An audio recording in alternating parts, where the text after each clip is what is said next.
Step into the captivating world of the Behind the Curtain podcast, where your dynamic hosts, John Dyer and Dr. Mohamed Saleh, bring together a wealth of 60 years of combined experience in healthcare and manufacturing. Join us every week as we delve into intriguing topics, weaving unscripted conversations that promise to take you on an unpredictable and enlightening journey. Gain valuable insights for your continuous improvement adventure as we navigate uncharted territories with enthusiasm and expertise. Welcome to a podcast that goes beyond the ordinary, unraveling the mysteries behind the curtain of knowledge. Hello, everyone, and welcome to another episode of Behind the Curtain. John, it's always nice to see you. Yeah, good to see you, Mohamed.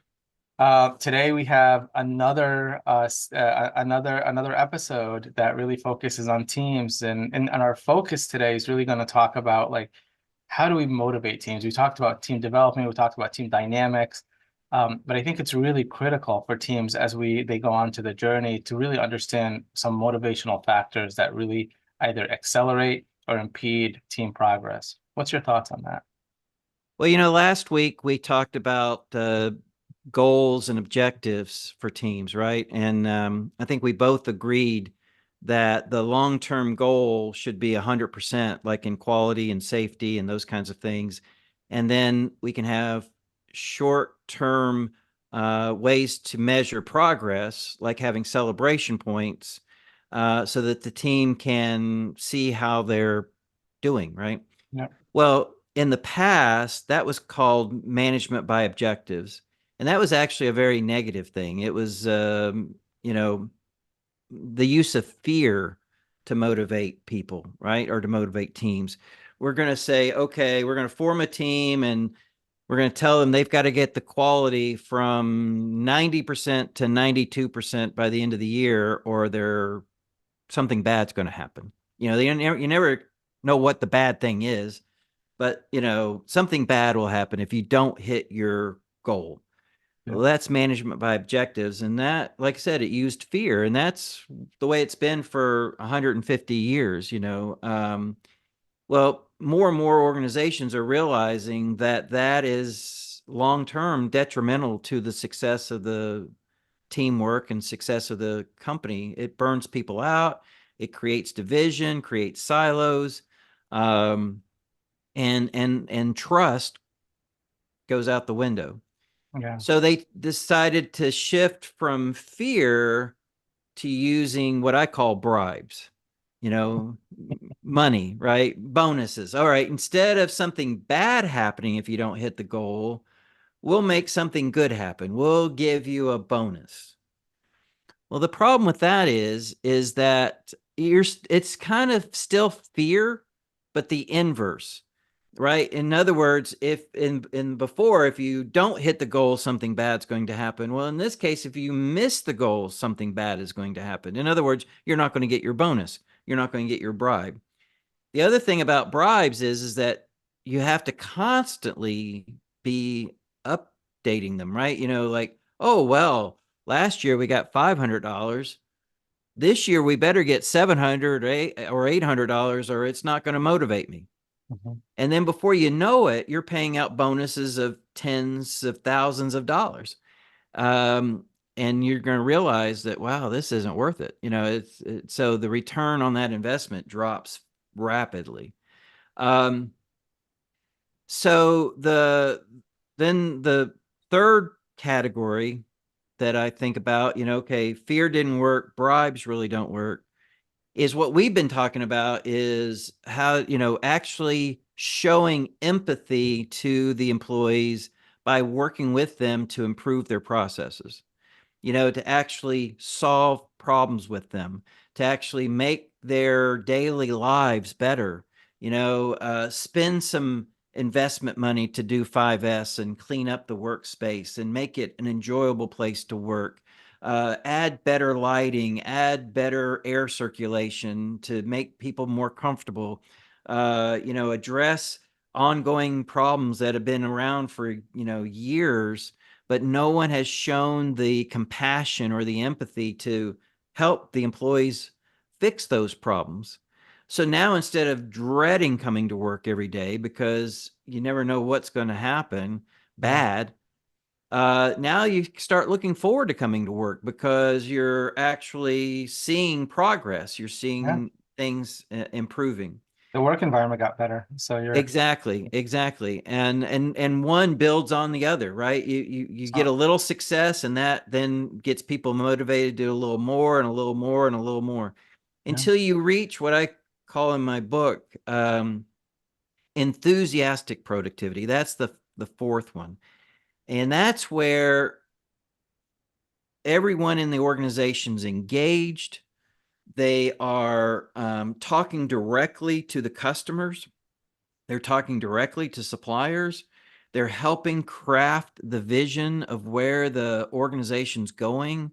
In other words, they feel like almost like part owners of the organization because they have a say in what the future looks like. Yeah. Now you got to be careful there. You can't fake it, right? That's the title of my book, right? The facade of excellence. You can't create this facade, this fakery, or people are going to eventually realize that, wait a minute, they asked for our input on where we are going as an organization, but they didn't do anything with it, or they ignored it, or they went in some completely different direction. So Yeah. it does take a lot of focus and a lot of engagement to make that happen. But I tell you, I've worked in several organizations that have achieved that enthusiastic productivity, and it's amazing. It is absolutely amazing places to work. People come in with a smile on their face. They're ready to get at it. They constantly are looking for ways to get rid of waste, to make improvements happen, and they celebrate those successes as a team. They get feedback from the customer that says, hey, you used to stink as an organization, and now you're starting to really hit it out of the ballpark. This is great. We really love working with you guys. And that just fuels that sense of accomplishment and sense of winning. Everyone wants to be part of a winning team, right?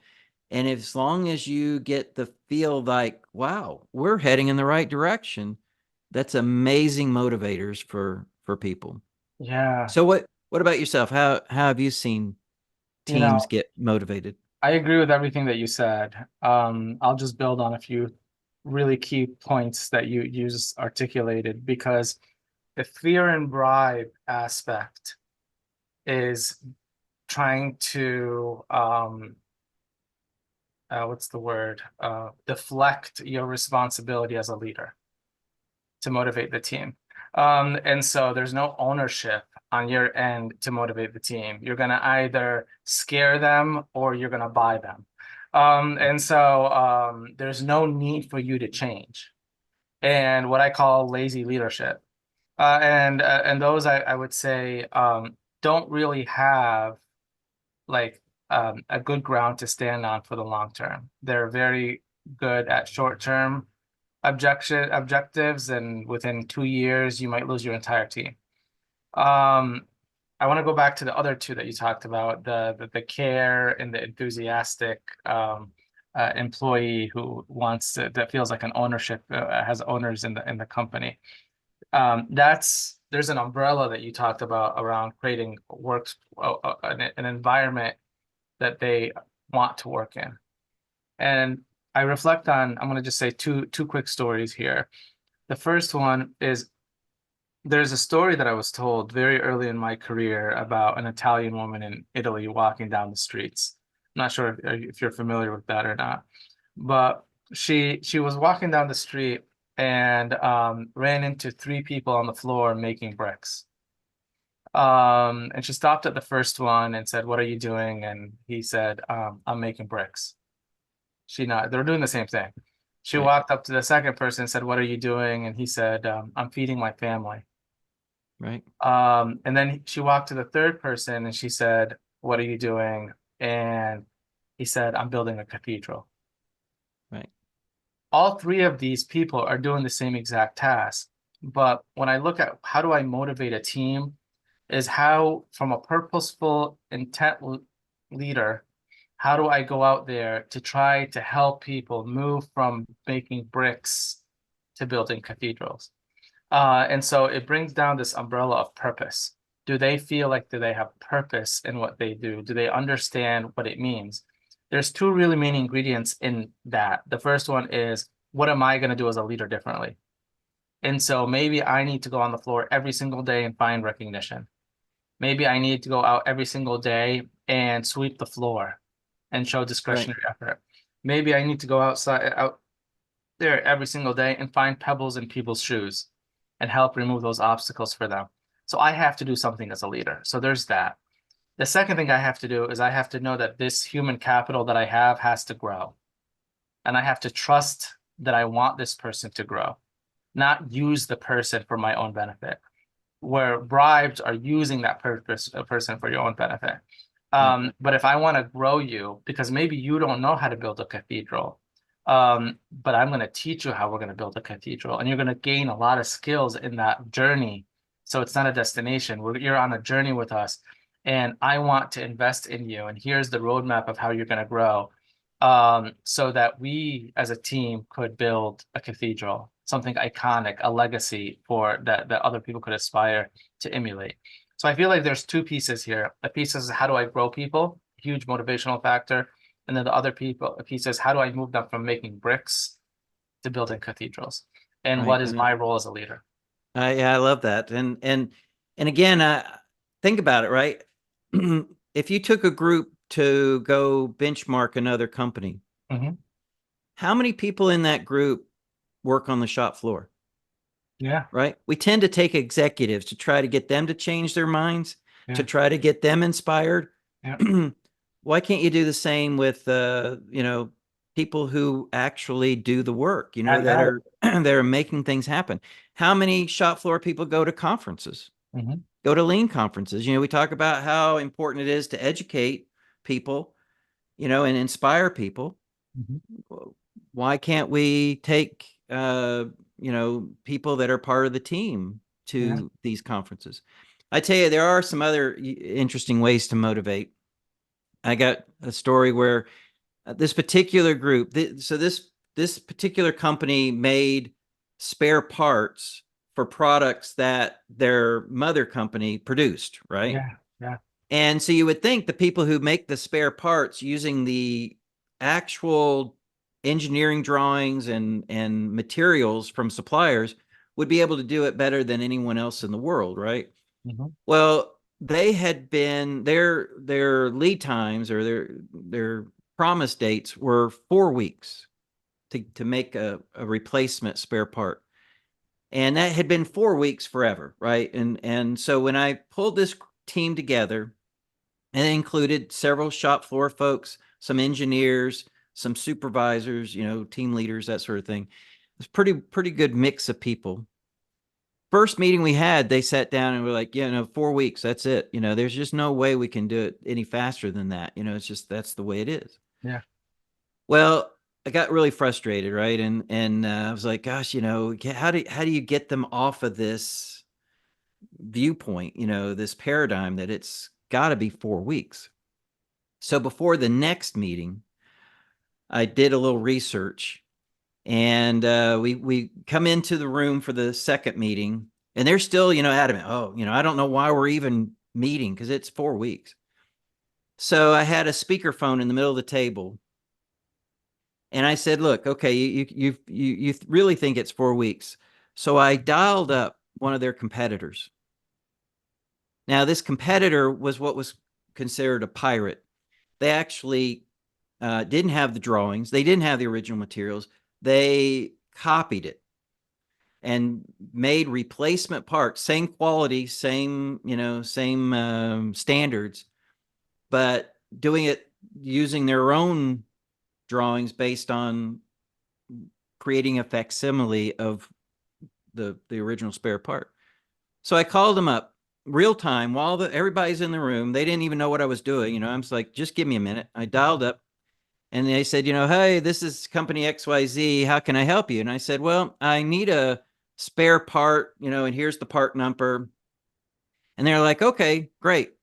We'll have that to you in 2 weeks.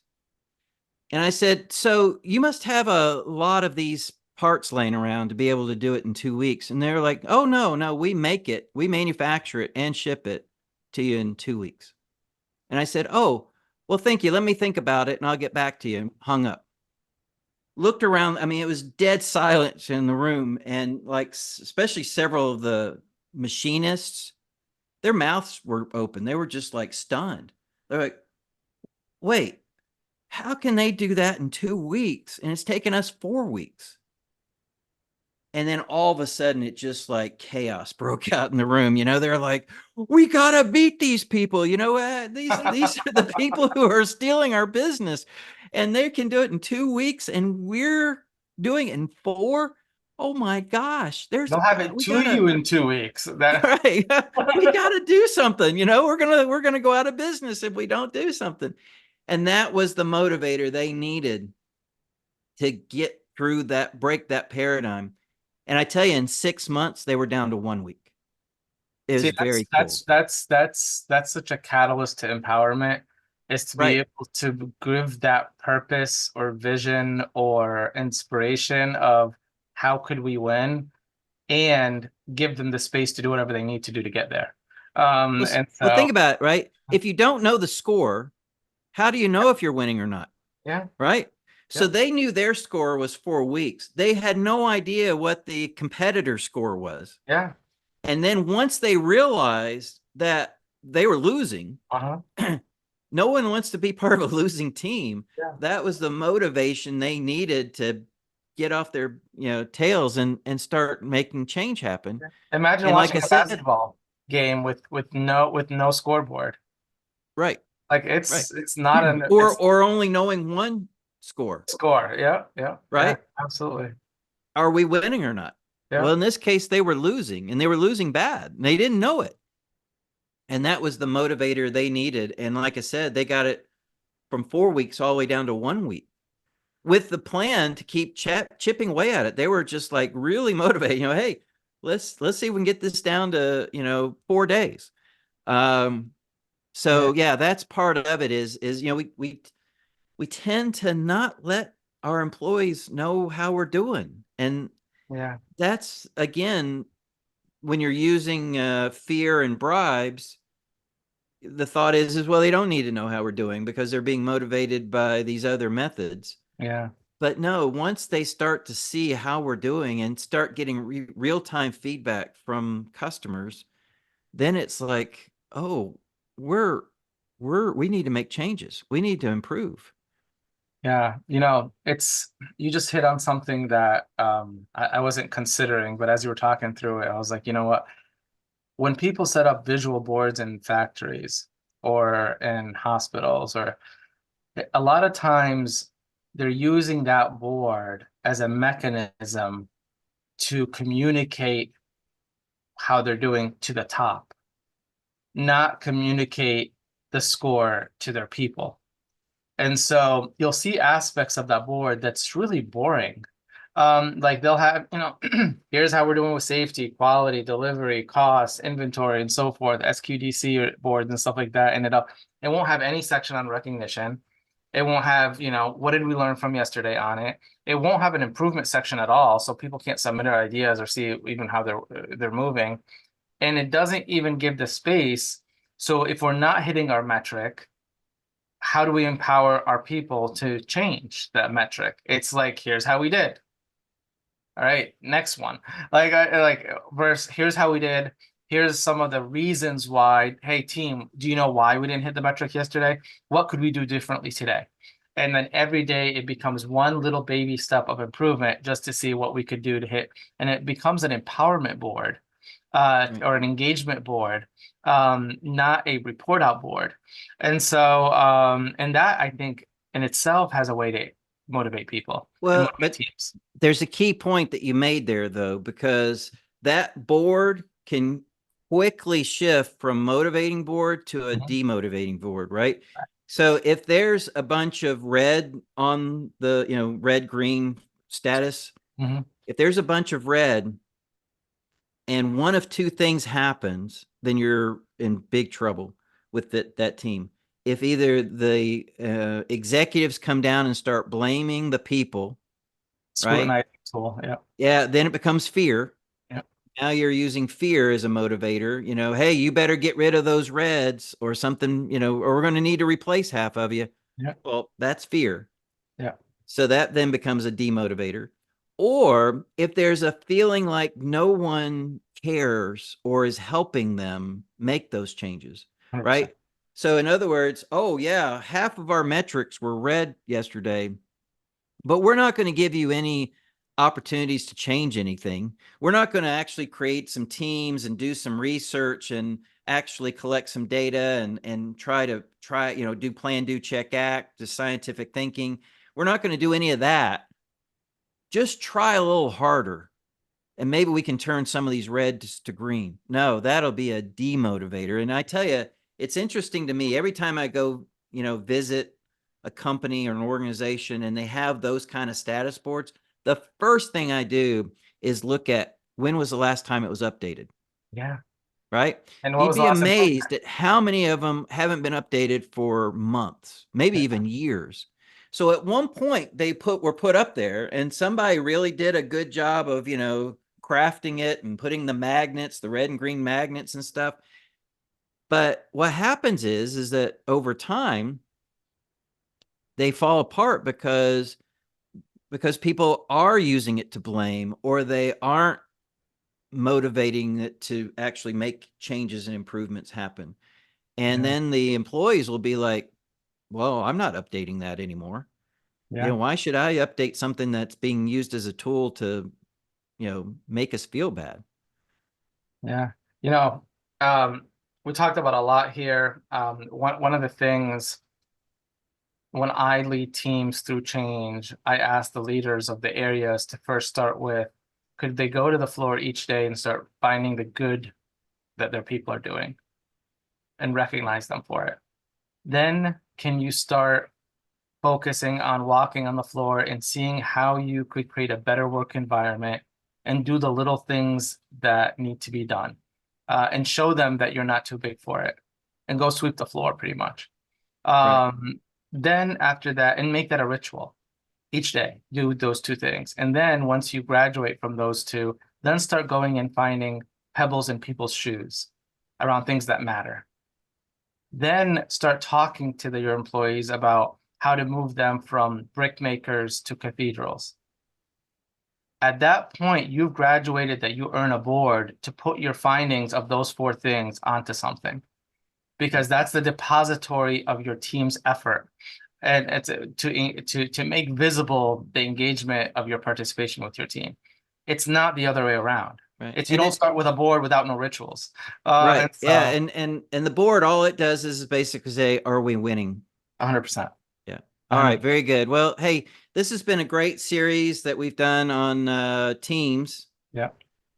Next week, we're going to shift into leadership. Absolutely. I look forward to talking about leadership commitment, and a few episodes later talking about leadership participation. I think they're both going to be very powerful episodes, and I really enjoyed the series. I hope everyone did too. All right. Very good. Good to see you. All right. Take care.